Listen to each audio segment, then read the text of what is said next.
Morning everyone, and welcome to my next video.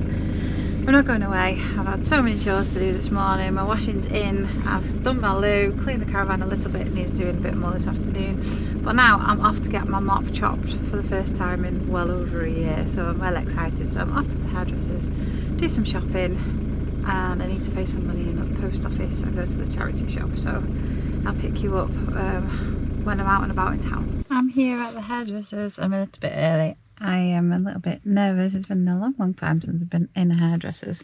Normally it's been people I know that have just cut my hair for the past 2 years pretty much since I went into a van. No more than that. Actually it's 1,000 days today. 1,000 days today I have been living on wheels. Van, caravan, motorhome. Yeah, so that's a long time.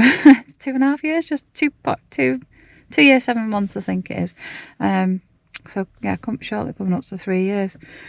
I'm just waiting for my appointment because I'm a little bit early and I'm a little bit nervous, so I'm babbling at the camera, so I do apologise. And then I'm going to go and get the rest of my chores done, and hopefully now the sun's come out I can go on a little walk. I'm going to go on a bigger walk tomorrow, hopefully, if the weather holds up. It's been raining for the past 2 days. That's a lot better.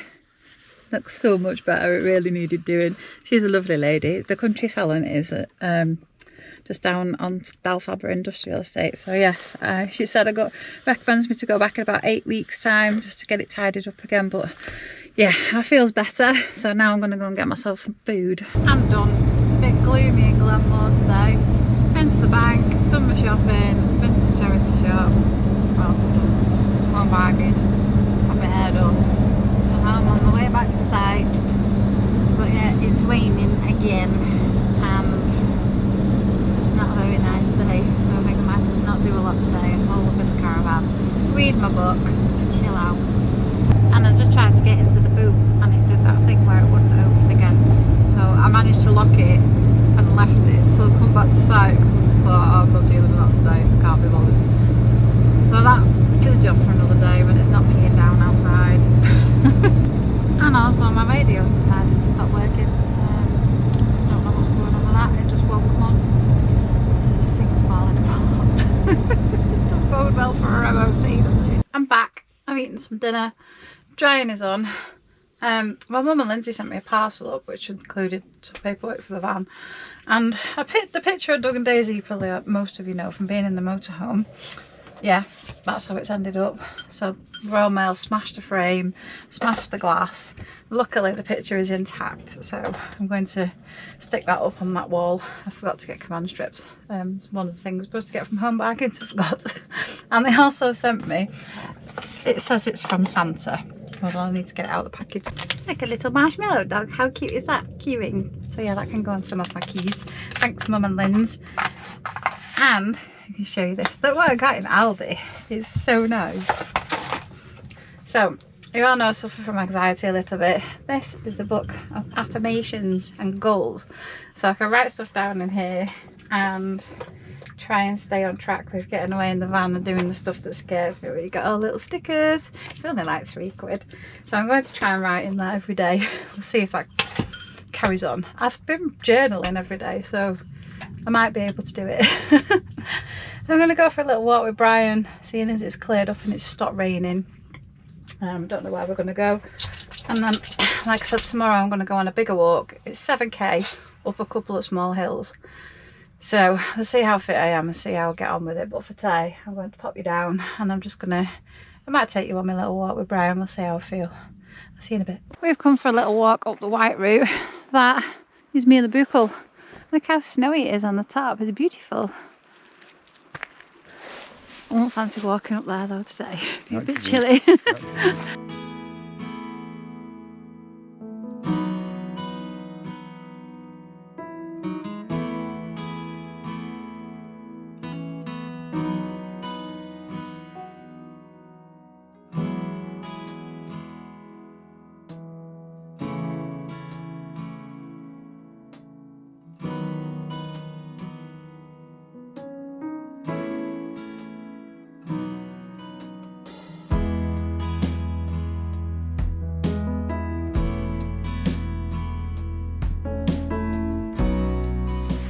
Good morning all. As you can tell, there's been a switch in plan. because I've had snow overnight, a bit more down on the campsite, and I was going to drive to Kingussy, which is about half an hour drive away, and do this walk. We had a lot of rain yesterday, so underneath the snow is quite a lot of black ice. I don't really want to go climbing a hill in that. Also, Gladys has 17-inch wheels and very low profile tyres, which are not the best in driving in snow or slippery conditions. So I figured instead of risking myself and the van, I'm going to go and take you for a little walk and talk to you stuff about, I've been researching lately about fairy folklore in the Cairngorms. So I'm going to hopefully take you on 3 little walks today and tell you some stories about fairies in the Cairngorms. And before I start my stories, we're just passing Glenmore Lodge. So I'll tell you a little bit about the ceilidh that we went to on Saturday. It was amazing, so much fun. I would advise you to try and get to one if you are in the area and there's one going on. It was brilliant. It's hard to describe. A lot of the Scottish people are brought up in school knowing how to do the dances. Sorry, I'm a little bit out of breath still. But the band talks you through the steps. A lot of the dances you switch partners. There's a lot of very experienced people there that will talk you through what you're doing. There's some guys and girls there that are absolutely amazing at talking you through. It was just so much fun, just literally dancing around, being swung around by a bunch of random people. It was brilliant. And we're looking to go to another one probably down at Kingussy. I think it's at the end of March, so hopefully we can get tickets. But yeah, I'm wanting to go to that one too because it was brilliant. In Gaelic mythology, Irish, Scottish and Manx, Cailleach is a goddess of creation. Here in Scotland, she is simply known as Beira, the goddess of winter.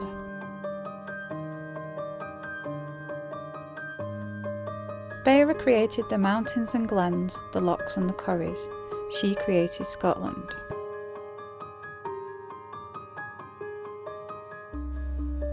Beira is described to have looked like a giant one-eyed hag with copper teeth and blue skin. She is said to have had a fierce temper and could be cruel, as we know the winters up here in Scotland can be. Beira sits upon her throne, the tallest mountain in Scotland, Ben Nevis, and waits and watches for the coming of her sister, Briege or Bride, the goddess of summer. When Briege finally arrives, they battle, until eventually Briege is triumphant, thus we start summer. Beira retreats to rest and gather her strength, until eventually she will return to triumph once again and blanket Scotland in ice and snow. I just stopped to see if there's anyone behind me. Listen.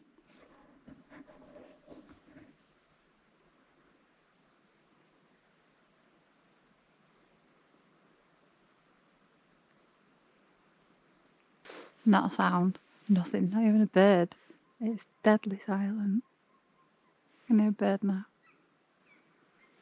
That's it.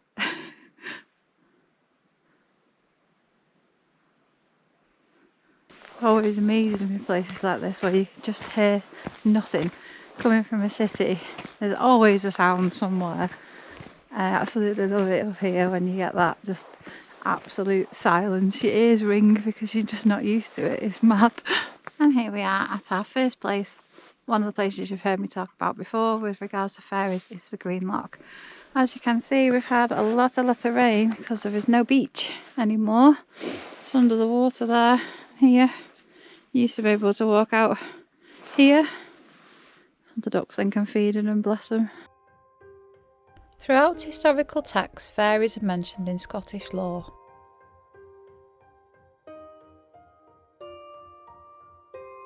The female fairies of the Cairngorms are said to have been the most enchanting beings in the whole world. Recognisable by their petite stature, green dresses and eyes that sparkle like gems. There are also other numerous beings mentioned in ancient texts: kelpies, selkies, brownies and fairy dogs. The latter, a fairy dog, is a spectral hound that haunts the Scottish Highlands. They are said to be huge in stature, almost the size of a bull, with green shaggy fur and a coiled or braided tail. Old texts and legends suggest that the Cairngorm fairies always wore green, and when they wash their clothes in the water here, it tinges the water with the same hue. People will tell you it's just the green algae, but I personally like to believe that it's the fairies doing their chores. While I'm on my way to my next fairy destination, I will just say a big thank you to Carol, who came and bought the power bank off me. Carol, it was lovely to meet you. She's got two beautiful little dogs in the middle of building a camper van, so I hope it really comes in handy. The wind's just picked up, so I don't know if I'll be able to get the drone out on this one, but we'll see. So I'm on my way to the next destination, back to site for some dinner and a pee break before I take you to the next one. The second on our trip on fairy folklore is our beloved Loch Morlich. Loch Morlich is said to be the home of the king of the fairies himself, Big Donald. It is believed he lives on a fairy hill to the west of the loch and is well known for playing his pipes.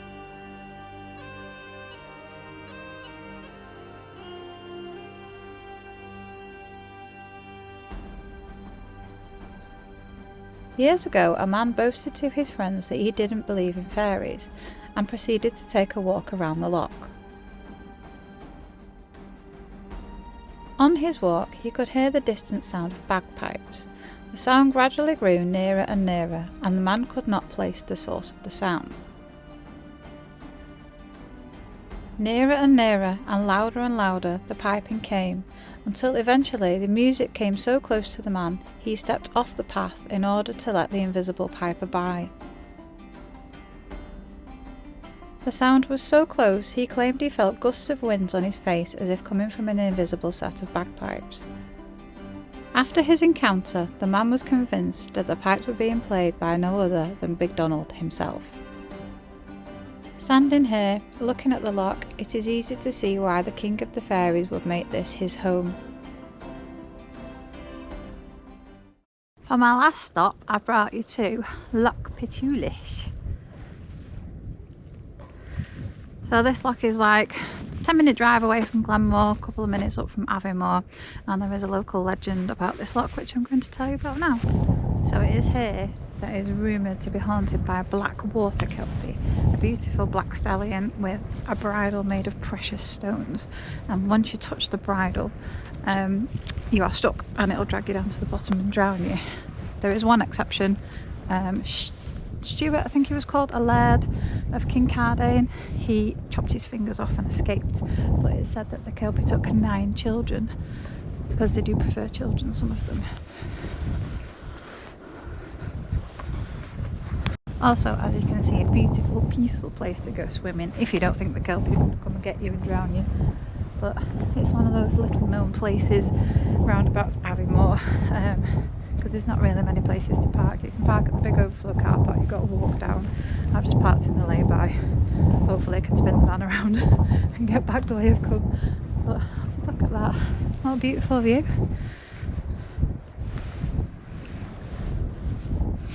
As you know from me visiting the actual kelpie structures in Falkirk, a kelpie is a water horse, a mythical creature, and they tend to not be on the nice side. Like I said, some of them like to drown children, and they will take you to the bottom and drown you according to mythology.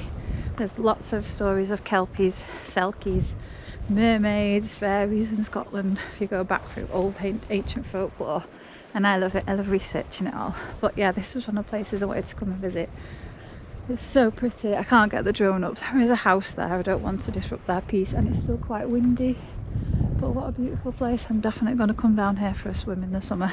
As you know, it's a bit too cold for me at the minute. I'm going to head my way back up to site now, see what Loch Morlich looks like from the car park on this side now the sun's come out. You can't beat that for a view though, can you? No wonder the fairies and the kelpies chose to live in places like this. To be honest, I don't think about you. To be honest, I got better things to do. To be honest, I don't care that we're over. Been fine since you told me you don't love me anymore. To be honest, I like sleeping alone. Yeah, I'm totally okay on your arms around me. I don't need you to tell me it's gonna be alright, my love. You think I'm lying to myself, but the truth is I don't need you, 'cause I'm one in a million, and that means I'll find a better you someday.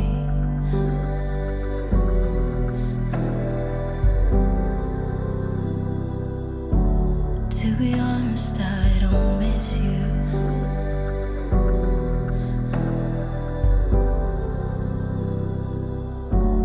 To be honest, I don't think about her. Your new girlfriend, now she's your whole world. I don't mind you posting pictures. I could watch those photos 10 times. I swear I feel nothing at all.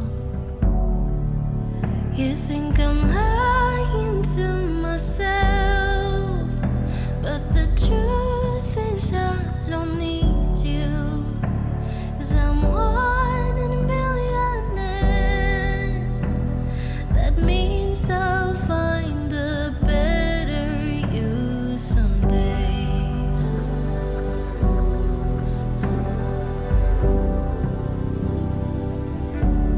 To be honest, I don't miss you.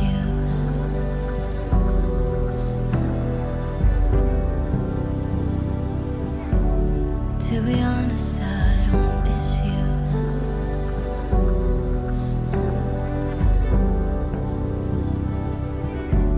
To be honest, I don't miss you.